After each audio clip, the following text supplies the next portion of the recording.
Le gendre de ma vie de François Dessagna est diffusé ce mardi 11 avril sur C8. Dans cette comédie, on retrouve l'acteur K de Mérad et Julie Gaillet, l'épouse de François Hollande qui a vécu une année 2022 très rythmée avec plusieurs projets de cinéma et pour la télévision. Lors d'un entretien accordé à Télé 7 jours au moment de la sortie dans les salles obscures du Gendre de ma vie, elle avait révélé quelques secrets de tournage et fait part de son enthousiasme après avoir réalisé un fantasme. En effet, incarner une mère psychologue, hocher la tête en faisant oui, c'était pour elle un véritable fantasme d'actrice, avait-elle suggéré en se remémorant le personnage de Suzanne Legendre. Lors du même entretien, Julie Gaillet avait d'ailleurs révélé qu'elle-même avait dû consulter après avoir divorcé de son premier époux le cinéaste Santiago Amigorena avec qui elle a eu 2 enfants, au bout de 6 ans de mariage en 2006.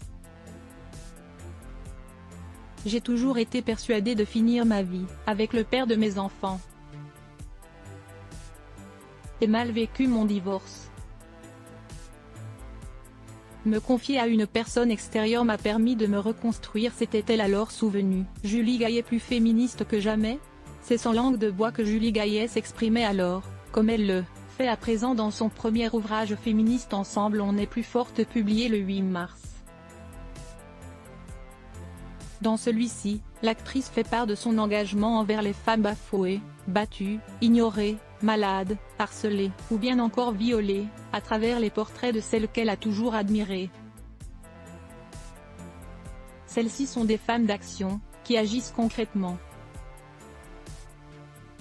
Je voulais montrer ce qui a été fait, même si ce sont parfois de petites choses, des petites victoires, a-t-elle expliqué à nos confrères de Ouest France à ce sujet, citant des héroïnes anonymes.